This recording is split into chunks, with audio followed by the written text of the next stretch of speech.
नमस्कार साथियों, तो स्वागत है भाई मेरे आज के वीडियो में। तो भाई मेरे आज हम आपको बताने वाले हैं एमसीक्यू यानी कि बहुविकल्पीय क्वेश्चन जो अनसॉल्व पेपर यानी एनसीईआरटी से हमने बनाया है क्वेश्चन, वो हम सारे क्वेश्चन आपको बताएंगे। और ये हम सब बहुविकल्पीय क्वेश्चन लेकर आए हैं जो आपको 20 नंबर में आते हैं। 2019 से और 2025 के बीच में अग्रवाल अनसॉल्व के पेपर जो क्वेश्चन आए हैं वही क्वेश्चन भाई मेरे लेकर आए हैं। इतनी बात समझ में आ गई। तो सबसे पहले पहला क्वेश्चन देखते हैं। लिखा है लेड नाइट्रेट का रासायनिक सूत्र हमारा क्या होता है। अच्छा, लेड जो हमारा होता है एक प्रकार का पीबी होता है, जिसको ही आप क्या कहते हैं, पीबी कहते हैं। ये हमारा लेड नाइट्रेट होता है, ये पीबी हमारा होता है, पीबी। और नाइट्रेट का होता है NO3। तो ये हमारा आंसर आ गया ऑप्शन नंबर ए है जो हमारा बिल्कुल राइट आंसर है भाई मेरे, PbNO3 यानी कि लेड नाइट्रेट। ये हमारा क्या होगा, PbNO3। इतनी बात समझ में आ गई। ठीक है, तो बढ़ते हैं अगले क्वेश्चन की तरफ। और ये जो क्वेश्चन लेकर आए ये सारे इंपॉर्टेंट क्वेश्चन है, हर बार परीक्षा में आ चुके हैं, कम से कम 10 बार परीक्षा में आए वही क्वेश्चन लेकर आ रहे हैं। लिखा है निम्नलिखित रासायनिक समीकरण को पूर्ण करने में निम्नलिखित में से कौन सा यौगिक प्रयुक्त होगा। यानी कि potassium hydroxide, sodium hydroxide, NH4OH या Ca का हो OH वोल्टोइस। यानी कि हमको एक बात यहाँ से दोस्त मेरे समझना है, आपको सबसे पहले समझना एक चीज ये है, देखा CH3COONA प्लस, यानी कि यहाँ पे डॉट डॉट लगा है, इस डॉट डॉट पे इसमें चारों में से कौन ऑप्शन भरे कि ये बिल्कुल समीकरण हमारा संतुलन बन जाए। इतनी बात समझ में आ गई। तो सबसे पहले हम देखते हैं भाई, अगर पोटेशियम हाइड्रोक्साइड को रखते हैं तो उधर के हमारा है नहीं पोटेशियम, ठीक, तो ये तो हमारा बिल्कुल नहीं होगा। इतनी बात समझ में आ गई, ये हमारा नहीं होगा। उसी प्रकार से अगर Na, तो Na हमारा वहां पर है, O भी है, H भी है, तो ये हो सकता है NH4NOH, ये तुम्हारा नहीं होगा, ये भी तुम्हारा नहीं होगा, यानी कि इसको हम भरेंगे। अब यहां पर हम क्या लिख देते हैं, NaOH यानी कि सोडियम हाइड्रोक्साइड। तब सबसे पहले क्या करेंगे, जब हम मिथिल यानी कि COONA ये हमारा कार्बोक्सिलिक अम्ल का है, और सोडियम को जब हम अभिक्रिया सोडियम हाइड्रोक्साइड से अभिक्रिया कराते हैं तो हमारा भैया मेथेन गैस प्राप्त होती है। क्या गैस प्राप्त होती है, कैल्शियम ऑक्साइड की उपस्थिति में कौन सी गैस प्राप्त होती है, मेथेन गैस प्राप्त होती है। तो सबसे पहले हमने देखा कि CH3 यहाँ लिखा, CH4 हो गया, तो भाई जो CH3 था ये हमारा पूरा निकल करके यहाँ आ गया, एक H जो यहाँ पे था ये वाला खत्म हो गया, यानी कि यहाँ से हमने इधर कितना बना दिया। इतनी बात क्लियर हो गई। अब O हमारे कितने, 2 O हो गए, एक O हमारा ये है, तो ये हमारे 3 O हमने लिख दिया। इतनी बात भैया क्लियर हो गई। C है तो C हमने लिख दिया, ये भी काम खत्म हो गया। ठीक, अब Na यहाँ बचा, Na यहाँ बचा, तो Na हमारा भैया 2Na बचा है। इतनी बात समझ में आ गई। तो Na2 हमारा हो जाएगा, तो ये हमारा Na2 हो गया। देखो बैलेंस समीकरण पूरा हो गया, यानी कि जितनी चीजें इधर है उतनी चीजें उधर ही निकल करके आएंगी। तो हमारा क्या बनेगा भैया, मेथेन गैस बनेगी। CH4 हमारा क्या बनेगा, मेथेन, Na2CO3 कार्बोनेट का सूत्र बनेगा। इतनी बात समझ में आ गई। यानी कि NaOH यानी कि सोडियम हाइड्रोक्साइड को अगर हम डॉट डॉट की जगह भाई मेरे रख देंगे तो ये हमारा बिल्कुल राइट आंसर निकल करके आ जाएगा। अगला क्वेश्चन हमारा ये क्वेश्चन है, क्वेश्चन कह रहा है जिंक तथा सल्फ्यूरिक अम्ल की प्रक्रिया से, जिंक तथा सल्फ्यूरिक अम्ल की क्रिया से जिंक सल्फेट तथा हाइड्रोजन गैस बनती है। ठीक, तो अभिक्रिया होगी, वो किस प्रकार की अभिक्रिया होगी। जब हाइड्रोजन गैस बनती है यानी कि हाइड्रोजन गैस मुक्त होती है या बनती है, बात समझ में आ गई। तो संयोजन अभिक्रिया, वियोजन अभिक्रिया या विस्थापन अभिक्रिया या द्विविस्थापन अभिक्रिया, तो वो हमारी क्या होगी, विस्थापन अभिक्रियाएं होगी। ये हमारी क्या है, विस्थापन अभिक्रिया। विस्थापन अभिक्रिया का सूत्र हमारा क्या होता है, 2 या 2 से अधिक तत्वों में टूट जाता है। इतनी बात समझ में आ गई। ठीक है भैया, बढ़ते हैं अगले क्वेश्चन की तरफ। अगला जो हमारा क्वेश्चन है, लिखा है जिंक चूर्ण, क्या लिखा है, जिंक चूर्ण पर तम सल्फ्यूरिक अम्ल की अभिक्रिया से गैस निकलती है। H2 गैस निकलती है, O2 गैस निकलती है, Cl2 गैस निकलती है या कार्बन डाइऑक्साइड गैस निकलती है। तो ये हमारी क्या निकलती है भैया, हाइड्रोजन गैस निकलती है। कौन सी गैस निकलती है, हाइड्रोजन गैस हमारी निकलती है। इतनी बात समझ में आ गई। और ये जो क्वेश्चन हम लेकर आ रहे हैं ये सारे इंपॉर्टेंट क्वेश्चन लेकर आ रहे हैं जो हर बार परीक्षा में लमसम 10 बार क्वेश्चन आए हुए क्वेश्चन हमारे हैं। इतनी बात क्लियर हो गई।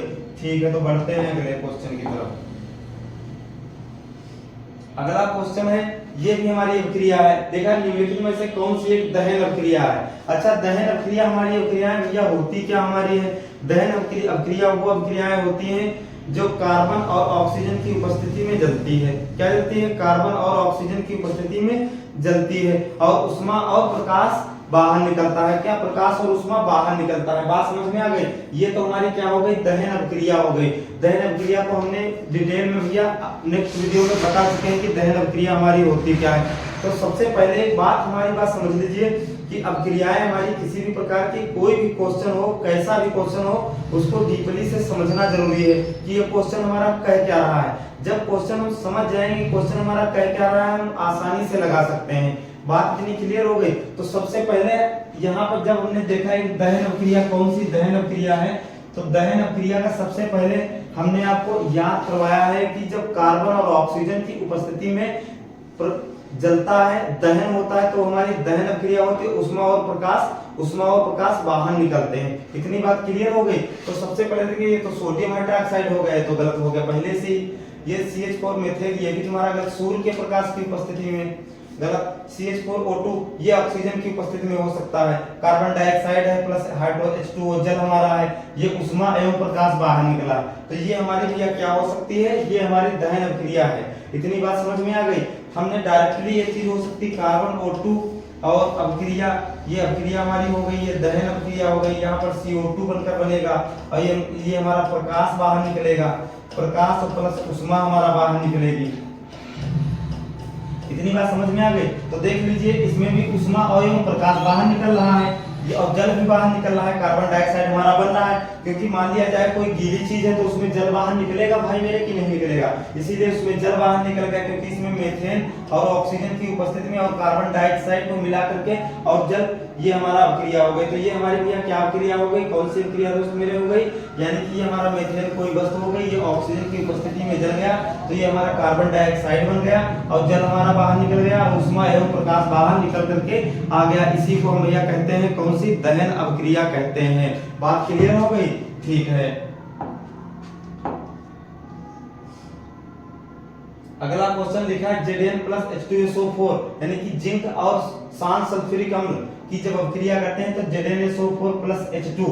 तो एक बात यहाँ से समझ लीजिएगा भैया कि जब हम अभिक्रियाएं करते हैं, जैसे मान लिया जाए हम जो कोई भी अभिक्रिया करते हैं तो यहाँ लिखा है Zn और शांत सल्फ्यूरिक अम्ल की उपस्थिति में, यानी कि शांत सल्फ्यूरिक अम्ल की उपस्थिति में ही यहाँ पर क्या कहते हैं, जिंक ऑक्साइड के साथ H2SO4 के साथ गर्म करते हैं या उसकी अभिक्रिया कराते हैं, तो ये हमारा भैया ZnSO4 बन गया। तो ZnSO4 ये अभिक्रिया जो होती है SO4 से अभिक्रिया हमारी कर लेती है, तो ये हमारी SO4 से अभिक्रिया कर ली और प्लस हाइड्रोजन गैस ही हमारी बाहर निकल गई। ये हाइड्रोजन गैस बाहर अभिक्रिया निकल गई, तो वो हमारी अभिक्रिया कौन सी होगी, संयोजन अभिक्रिया, विस्थापन अभिक्रिया, वियोजन अभिक्रिया या द्विवियोजन अभिक्रिया। तो ये जो हमने अभी आपको बताया है कि 2 या 2 से अधिक अभिक्रियाएं, यानी कि 2 या 2 से अधिक तत्व मिल करके उधर से 2 या 2 से अधिक तत्व बनाते हैं, तो हमारा भैया क्या अभिक्रिया होती है, वो हमारी संयोजन, वियोजन, विस्थापन अभिक्रिया होती है। सॉरी, ये हमारी क्या होती है, विस्थापन अभिक्रिया होती है। इतनी बात क्लियर हो गई, ठीक है। अगला क्वेश्चन है भैया, अगला जो हमारा दोस्त मेरे क्वेश्चन है लिखा है निम्नलिखित अभिक्रियाओं में आयनों की विनिमय से नए यौगिक बनते हैं उन्हें कहते हैं। यानी कि मान लिया जाए जब 2 या 2 से अधिक तत्वों को मिला करके एक नया यौगिक बनाते हैं, तो भैया उस अभिक्रिया को क्या कहते हैं, प्रतिस्थापन अभिक्रिया, उभय अपघटन अभिक्रिया, योगात्मक अभिक्रिया या वियोजन अभिक्रिया। तो उस अभिक्रिया को हम क्या कहते हैं, प्रतिस्थापन अभिक्रिया कहते हैं। जब 2 या 2 से अधिक तत्वों मिला करके एक नया तत्व बनाते हैं। ये हेडिंग याद होना चाहिए, अगर ये हेडिंग याद है आपको, अब परिभाषा यानी कि डिफिनीशन भाई मेरे याद है, तो डिफिनीशन अगर याद होगी तो वो आप आसानी से बिल्कुल लगा लोगे। इतनी बात क्लियर हो गई, ठीक है। तो बढ़ते हैं अगले क्वेश्चन की तरफ।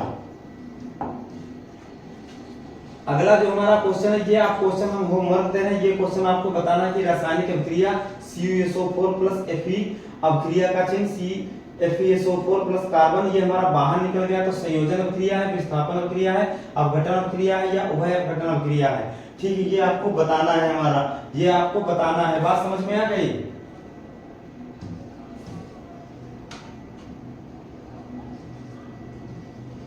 ठीक है। अगला क्वेश्चन जो हम देखते हैं आपको, अगला जो क्वेश्चन हमारा है, ये हमारा भैया जो क्वेश्चन है, इस क्वेश्चन को हमको सबसे पहले क्या करना है, देखना है। यानी कि कैल्शियम नाइट्रेट। अच्छा, कैल्शियम नाइट्रेट का सूत्र क्या होता है, कैल्शियम का सूत्र क्या होता है, Ca होता है। नाइट्रेट का सूत्र हमारा क्या होता है, NO3 होता है भाई मेरे। तो हमारा बन करके तैयार हो गया कि कैल्शियम नाइट्रेट का हमारा सूत्र क्या होगा, तो कैल्शियम नाइट्रेट ये तो हमारा होगा नहीं, कैल्शियम CaNO3 ये हमारा भैया क्या होगा, कैल्शियम नाइट्रेट होगा। ये हमारा बन करके तैयार हुआ, कैल्शियम नाइट्रेट का सूत्र बन करके तैयार हुआ। भाई मेरे बात समझ में आ गई? यानी कि आपको बिल्कुल आसान भाषा में, आराम भाषा में समझा रहे हैं और अच्छी तरीके से समझा रहे हैं। और एक बात हमारी समझ लीजिए,